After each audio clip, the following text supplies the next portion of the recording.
Welcome to Kickin' It, where we talk about everything to do with the culture, from fashion to art and of course sneakers. I'm your host AJ, and join me while I take you down memory lane. On our first season of Kickin' It, sponsored by Sultries, I'm going to be focusing on Jordans 1 through 14. Now let's dive into the Jordan 4s. After the success of the Air Jordan 3, designer Tinker Hatfield had to step it up a notch. But how would he follow one of the greatest sneaker designs of all time? Simple. Make a few alterations and keep the overall design the same.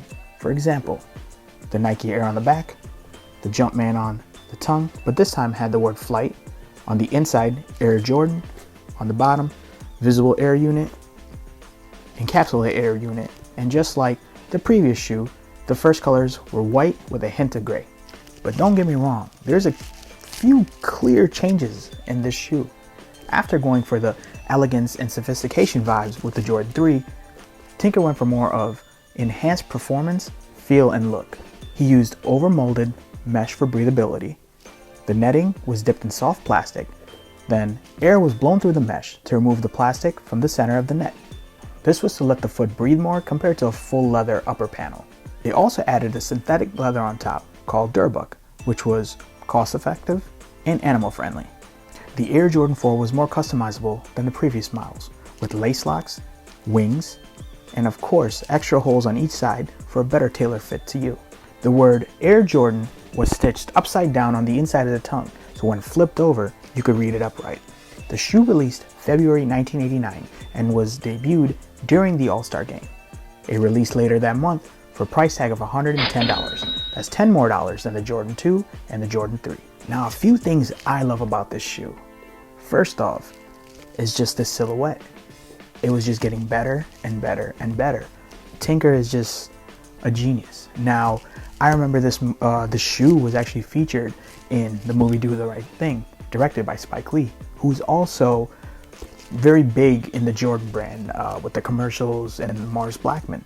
Now, I still remember that scene where the guy had the shoes on and the guy with the bike ran him over. Not only did you knock me down, you stepped on my brand new white Air Jordans that I just bought. It was just an iconic scene where that was what it was featured around. A lot of Jordan shoes were featured in Spike Lee's movies. Now, I'm going to show you a few different designs and a few different colorways that are my favorite. And of course, the first thing that's in my shoe is Sultries. Now, a word from our sponsors. Sultries. What are Sultries? You guys see me talking about Sultries all the time. This is one product I cannot live without in my sneaker room. Now, a Sultry is the highest quality shoe tree available on the market in different colors, shapes, and sizes. Pretty much any sneaker on the market, you can get a shoe insert for it. Now, make sure you guys check them out, and thank you Sultries for sponsoring today's video. I want to show you a few of my favorites. One being the white cements. Now, the second one is a lot of people's favorite, is the bread colorway. It's just the whole black and red combo on a Jordan. Me being from Chicago, of course, you know, the outfit, of course, I had to wear the Jordan 4 shirt, and it's like that suede nubuck, but you do got to keep, them fresh. So we do have wear pairs and we have ones that stay on ice. Let me show you another one that's really, really dope. I was talking to you guys about the Mars Blackman. Now, Jordan did a Fire Red 4 a few years ago. I believe this was in 2006. But what this one is, they added Spike Lee on the side, or Mars Blackman. So that was a really dope shoe. I did wear these. As you can see, one thing about it, they do crack, they start to peel, but that's going to be with any shoe over the age of 10 years. So my secret is wear your shoes. They stay wearable for a lot longer. Otherwise, they're going to start peeling. Cracking is going to happen. So that's going to stay. Another one is Cause 4s. This was a huge release. They came out in two colors.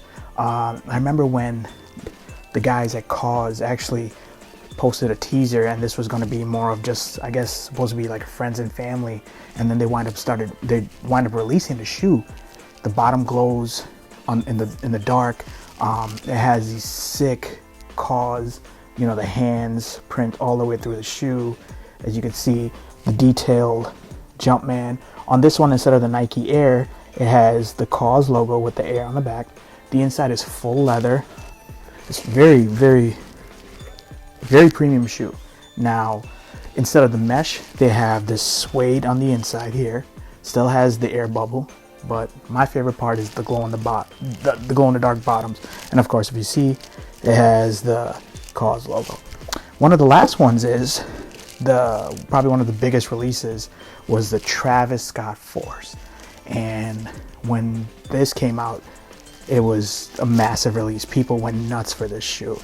Still stuck to the heritage with the netting and the mesh, but they did more of like the wax lace tips. They took it one step further, like more of what Travis Scott would wear. And there was two versions of this. There was one with the Jumpman. The other one was Friends and Family that had the Nike Air. And same shoe. This one, I think right now is sitting at maybe $1,000, or it could be up and down. You know, you guys just check your market. But the one with the Friends and Family is sitting at a few thousand. So just that one logo on the back makes a huge difference. It's crazy. So these are some of my favorites. In the comments below, let me know what's your favorite colorway. And now if you could design a Jordan 4, what would you do? You know me, being from Chicago, adding some style into it. I don't know.